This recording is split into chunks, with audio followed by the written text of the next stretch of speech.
Hi guys, welcome back to our YouTube channel cut with Sid. Thumbnail చూసే ఉంటారు కదా, this is a part 2 of save your women which is save your kids. If part 1 చూసి ఉండకపోతే link డిస్క్రిప్షన్లో పెడతాను. ముందు part 1 చూసేయండి, save your women. Coming to our part 2, save your kids, we're going to discuss something which is very very important to our kids and also parents. Yes, మీరు విన్నది కరెక్టే. ఈ వీడియో ప్రెజెంట్ జనరేషన్ కిడ్స్ గురించి, కానీ చూడవలసింది మాత్రం ఆ kids యొక్క parents. First పార్ట్లో 20 to 25 ఏజ్ దాటిన మెచ్యూర్డ్ ఉమెన్ గురించి డిస్కస్ చేసాం. ఈ వీడియోలో 20 ఏజ్ బిలో ఉన్న కిడ్స్ గురించి మాట్లాడుకుందాం. They can be under 10 or between 12 to 18. Now let's get into the main topic. Let's say ఒక కిడ్ బిహేవియర్ చాలా బాగుంది, పెద్దవాళ్ళకి రెస్పెక్ట్ ఇస్తున్నాడు, పెద్దవాళ్ళ మాట వింటున్నాడు, కామ్ అండ్ కంపోజ్డ్గా ఉంటూ ఎక్కువ అల్లరి చేయట్లేదు. ఈ కేసులో ఆ కిడ్తో పాటు అందరూ ఆ కిడ్ యొక్క పేరెంట్స్ని కూడా ప్రేజ్ చేస్తారు, ఎంత బాగా పెంచారు, సో నైస్ స్వీట్ కిడ్ అని చెప్పి. ఇప్పుడు సెకండ్ సినారియో తీసుకుందాం. ఒక కిడ్ బిహేవియర్ అస్సలు బాగాలేదు, గోల గోల చేస్తున్నాడు, పెద్దోళ్ళకి రెస్పెక్ట్ ఇవ్వట్లేదు, వాళ్ళ పైకి ఎక్కేస్తున్నాడు, వాళ్ళ జుట్టు పీకేస్తున్నాడు. సో ఇలాంటి సినారియోలో ఏమనుకుంటారు అందరూ? ఆ కిడ్ని తిట్టుకుంటారు first, and after that like సరిగ్గా పెంచడం రాదా అని చెప్పి పేరెంట్స్నే అంటారు. సో ఇక్కడ నేను చెప్పే పాయింట్ ఏంటంటే, ఒక kid behaviour good, bad or worst ఎలా ఉన్నా సరే ఆ క్రెడిట్ 100% పేరెంట్స్కి వెళ్తుంది. Because parents are only responsible for their children behaviour. ఇక్కడ మోస్ట్ అండర్ రేటెడ్ థింగ్ ఏంటంటే, ఈ సోషల్ మీడియా ఇన్ఫ్లుయెన్స్ వల్ల పిల్లలు ఎలా ఎఫెక్ట్ అవుతున్నారు, 24 hours ఫోన్ యూజ్ చేయడం వల్ల ఆ పిల్లల బ్రెయిన్ ఎలా ఎఫెక్ట్ అవుతుంది, అండ్ ఈ సోషల్లీ అడ్వాన్స్డ్ సొసైటీ ఆ పిల్లల మైండ్ సెట్స్ని ఎలా మ్యానిపులేట్ చేస్తుంది అనే విషయాలు ప్రతి పేరెంట్స్కి తెలుసు. కానీ వాళ్ళకి ఉన్న బిజీ షెడ్యూల్లో వాళ్ళ పిల్లలు ఏం చేస్తున్నారు, ఏం చూస్తున్నారు అనేవన్నీ పక్కన పెట్టేసి ఒక కంఫర్ట్ జోన్లో వాళ్ళని వాళ్ళు ఉంచుకుంటున్నారు ఈ పేరెంట్స్. ఎలా అంటే, మా పిల్లలు అందరి పిల్లల్లా కాదు, మా పిల్లలు అలా చెయ్యరు, ఫోన్ కొంతసేపే కదా చూస్తున్నారు, ఏం కాదు, వాళ్ళకేం తెలుసు, వాళ్ళు ఇంకా చిన్నపిల్లలు, ఫోన్ చూడడం వల్ల అండ్ ఫోన్లో గేమ్స్ ఆడడం వల్ల పిల్లల మైండ్ ఇంకా షార్ప్ అవుతుంది, ఇలాంటి రీజన్స్ చెప్పుకుంటూ వాళ్ళని వాళ్ళు కంఫర్ట్ జోన్లో పెట్టుకుంటున్నారు. కానీ ఆ పిల్లలు మాత్రం ఒక అన్స్టేబుల్ అండ్ ఇల్యూషన్ మైండ్ సెట్స్లో పెరుగుతున్నారు. మీకు ఒక చిన్న స్టోరీ చెప్తా. సోషల్లీ అడ్వాన్స్డ్ సొసైటీ అని ఎందుకు అంటున్నానో ఈ స్టోరీ వింటే మీకే క్లియర్గా అర్థమైపోతుంది. 2020కి ముందు, 2020కి తర్వాత మేజర్ డిఫరెన్స్ మీకు చెప్తాను, క్లియర్గా వినండి. ఒక అమ్మాయి, లెట్స్ సే మా చెల్లి అనుకుందాం. 2020కి ముందు మార్నింగే లేచి నీట్గా రెడీ అయి స్కూల్కి వెళ్ళేది. స్కూల్ అయిపోగానే నీట్గా ఇంటికి వచ్చేసి 4 to 6 అలా రెస్ట్ తీసుకొని మళ్ళీ 6 o'clockకి ట్యూషన్ వెళ్ళేది.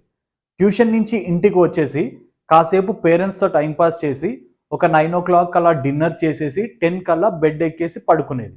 అండ్ మార్నింగే 6 o'clock ఆర్ 7 o'clock కల్లా లేచేది. That's her daily routine before 2020. But ఎప్పుడైతే అంటే 2020 తర్వాత ఈ సోషల్ మీడియా ఫుల్ ఫ్లెడ్జ్డ్గా ఎవాల్వ్ అయిందో, మా చెల్లి నాతో కానీ ఆర్ మా పేరెంట్స్తో కానీ మాట్లాడడం చాలా తగ్గించేసింది. అండ్ తన అకాడమిక్స్లో కూడా కాన్సన్ట్రేట్ చేయట్లేదు. తన ఫోన్ నిండా సోషల్ మీడియా అప్లికేషన్స్ అండ్ ఒక ఇమాజినేషన్ వరల్డ్లో ఉంటుంది. మేము ఇన్ని ఇయర్స్ నుండి ఉంటున్న మా ఇల్లు నచ్చట్లేదు, మేము నచ్చట్లేదు, అండ్ మా వే ఆఫ్ లివింగ్ నచ్చట్లేదు. ఎందుకు? వై? బికాజ్ తన ఫోన్లో తను చూస్తున్న సోషల్ మీడియా వరల్డ్ని తను ఒక రియల్ వరల్డ్ అనుకుంటుంది. అండ్ తను ఉంటున్న ఈ రియల్ వరల్డ్ని ఒక డ్రామాలా ఫీల్ అవుతుంది. ఏమనినా విసుక్కుంటుంది అండ్ ఏం చెప్పినా అసలు వినే సిచ్యువేషన్లో లేదు. ఏంటి మమ్మీ అన్ని పాత మాటలు మాట్లాడతావు అంటది. అండ్ డాడీని అయితే నీకేం తెలియదు డాడీ అసలు అనేసి అంటుంది. పోనీ తన మొబైల్ ఫోన్ని రిస్ట్రిక్ట్ చేద్దామా అంటే, ఇప్పుడున్న డిజిటల్ వరల్డ్లో and digital class room classes వల్ల ఏదో ఒక విధంగా తనకి ఆ మొబైల్ యూజ్ చేయాల్సిన అవసరం వస్తుంది మాటి మాటికి. నేను ఏదైనా అందామంటే ఎక్కడ డిప్రెషన్లోకి వెళ్తుందో అండ్ ఎక్కడ సూసైడ్ లాంటివి ఏమైనా చేసుకుంటుందో అనే భయం. ఇలాంటి సిచ్యువేషన్స్ ఉంటే అసలు ఏం చేయాలి, ఏమని చెప్పాలి ఆ పిల్లలకి? ఏం చేయాలో అర్థం కాని ఒక డైలమా సిచ్యువేషన్లో ఉన్నారు ప్రెజెంట్ జనరేషన్ కిడ్స్ పేరెంట్స్ అందరూ. దీనికి సొల్యూషన్ అయితే ఉంది, ఒకటి కాదు 3 సొల్యూషన్స్ చెప్తా, స్కిప్ చేయకుండా వినండి. ఇప్పుడు చెప్పిన బిహేవియర్ మన కిడ్స్కి ఉన్నప్పుడు వాళ్ళని చాలా జాగ్రత్తగా హ్యాండిల్ చేయాలి, whether it may be boy or girl, depending upon person to person, mentality to mentality, and situation to situation, and also depending upon sensibilities of individual personalities, we have to deal this. ఒక proper time and సిచ్యువేషన్ని చూసి ఆ కిడ్ని కూర్చోబెట్టి counselling ఇవ్వాలి. But బాగా గుర్తుపెట్టుకోండి, మీరు ఇచ్చే ఆ కౌన్సిలింగ్ ఆ కిడ్ని ఏ మాత్రం హర్ట్ చేయకూడదు. తనకి రియల్ వరల్డ్ ఏంటో అర్థమయ్యేలా మీరు చేయగలిగితే చాలు, మీరు విన్ అయినట్టే. అండ్ మీకు ఉన్న ఎక్స్పీరియన్స్తో తన మైండ్ని రీడ్ చేయడానికి ట్రై చేయండి, తనని అబ్జర్వ్ చేయడానికి ట్రై చేయండి. అండ్ మీరు ఏం మాట్లాడినా ఇప్పుడు ప్రెజెంట్ ట్రెండ్ అవుతున్న టాపిక్స్కి రిలేటెడే మాట్లాడండి. అప్పుడే మీకు అండ్ మీ పిల్లలకి ఒక ఎమోషనల్ అండ్ ఫ్రెండ్షిప్ బాండ్ ఏర్పడుతుంది.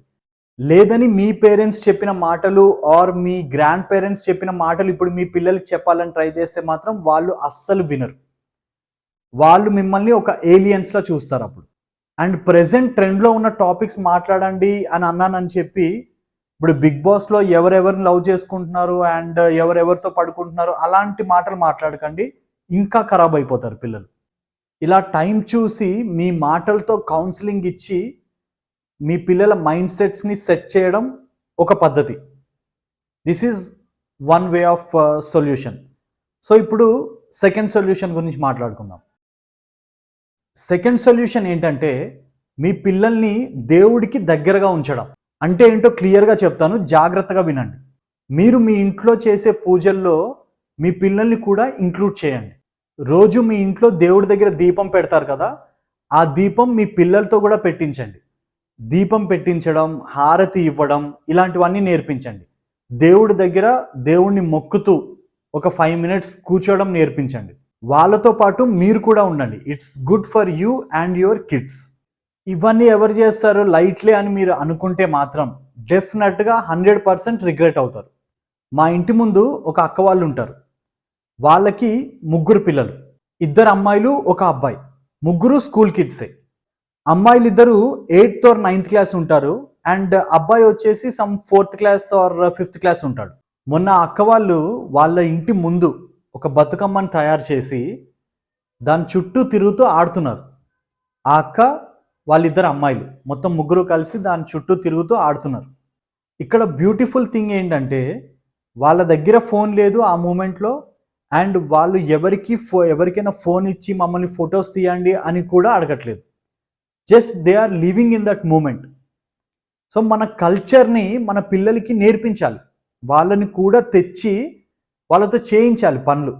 అండ్ ఇంకొక బ్యూటిఫుల్ థింగ్ ఏంటంటే ఆ చిన్న పిల్లోడు అని చెప్పాను కదా, 4th or 5th క్లాస్ ఉంటాడు. ఆ అబ్బాయి ప్రతిరోజు స్నానం చేసి వచ్చిన తర్వాత ఒక చెంబుతోటి తులసి మొక్కలో నీళ్లు వేసి తులసి మొక్కని మొక్కుకొని ఇంట్లోకి వెళ్తున్నాడు. బయటకు వచ్చి నీళ్లు వేసి లోపలికి వెళ్తాడు. అది నేను ఒక 4-5 times చూసా. I really felt so good. అలా ఉండాలి పేరెంటింగ్ అంటే. ఇలా మన పిల్లల్ని మన కల్చర్లో ఇన్వాల్వ్ చేయడం అండ్ దేవుడికి దగ్గరగా ఉంచడం చేస్తేనే వాళ్ళు రియల్ వరల్డ్లో ఉంటారు. లేదంటే వాళ్ళు యూట్యూబ్లో హోమ్ టూర్స్ చేసే వాళ్ళే దేవతలు అండ్ ఈ బిగ్ బాస్లో గెలిచిన వాళ్ళే దేవుళ్ళు అనే ట్రాన్స్లో ఉంటారు. So this is the second solution. Now let's go in to the third solution which is very very important. And ఈ థర్డ్ సొల్యూషన్ అనేది మెయిన్గా పేరెంట్స్ ఫాలో అవ్వాలి, అప్పుడే పిల్లలు కూడా ఫాలో అవ్వగలరు. అది ఇంకేదో కాదు, మీ మొబైల్ యూసేజ్.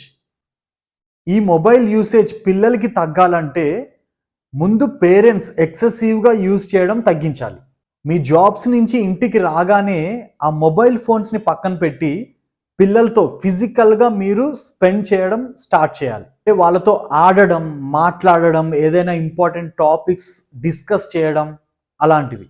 ఇఫ్ పాసిబుల్ బయటికి వెళ్ళి బ్యాడ్మింటన్ కానీ లేదంటే క్రికెట్ కానీ ఇలాంటివి ఏదైనా ఆడండి. Or else like indoor sports like chess కానీ ఆర్ క్యారమ్స్ కానీ ఇలాంటివి ఇంట్లో కూర్చొని అయినా సరే ఆడండి, వాళ్ళతో ఉండండి. బట్ ఇలా చేయాలి అనుకుంటే మీకు నెంబర్ ఆఫ్ థింగ్స్ ఉంటాయి. You can also think of it and you can do it with your kids. But అలా కాదు, మొబైల్ ఫోన్స్తో టైం పాస్ చేస్తాను ఇంటికి రాగానే, ఇప్పుడే కదా టైం దొరుకుతుంది నాకు అనుకుంటే మాత్రం మీ పిల్లలు కూడా అదే ఫాలో అవుతారు. Because everybody knows that kids just follow their parents behaviour. ఈ జనరేషన్ కిడ్స్ కంప్లీట్గా ఫోన్స్ తీసుకొని బెడ్ పైన కూర్చొని హవర్స్ అండ్ అవర్స్ స్క్రోల్ చేసుకుంటూ ఆర్ గేమ్స్ ఆడుకుంటూ టైంని స్పెండ్ చేసేస్తున్నారు. బట్ అలా మీరు మీ కిడ్స్ని స్పెండ్ చేయనిస్తున్నారు అంటే మాత్రం it will become a very big problem tomorrow. So అది చాలా కేర్ఫుల్గా మీరు దాన్ని చూస్తూ ఆపి వాళ్ళతోటి మీరు స్పెండ్ చేసేలా చూసుకోండి. సో మ్యాటర్ అయితే అర్థమైంది కదా. సిచ్యువేషన్స్ మన కంట్రోల్లో ఉండాలంటే మాత్రం ఈ 3 సొల్యూషన్స్ డెఫినెట్గా ఫాలో అవ్వండి. ఒకటి, మీ పిల్లల్ని మీరే అర్థం చేసుకొని కౌన్సిలింగ్ ఇచ్చి మీ పిల్లల్ని మీ సిచ్యువేషన్ మీ కంట్రోల్లో ఉండేలా చూసుకోండి. సెకండ్ థింగ్, మీ పిల్లల్ని మీ కల్చర్కి, మీ రిలీజియస్ హ్యాబిట్స్కి అండ్ దేవుడికి దగ్గరగా ఉండేలా చూసుకోండి. థర్డ్ వన్ వచ్చేసి మొబైల్ యూసేజ్. మీరు తగ్గిస్తేనే పిల్లలు కూడా తగ్గిస్తారు. మీరు యూజ్ చేసుకుంటూ కూర్చుంటే వాళ్ళు కూడా అలానే ఫాలో అవుతారు. And that's all about this video guys. Next video ఇంకొక మంచి టాపిక్ మాట్లాడుకుందాం. ఇంకా సబ్స్క్రైబ్ చేయకపోతే సబ్స్క్రైబ్ చేయండి. వీడియో నచ్చితే లైక్ చేయండి అండ్ కామెంట్ కూడా చేయండి మీకు ఎలా అనిపించిందో. Till then, cut with Sid.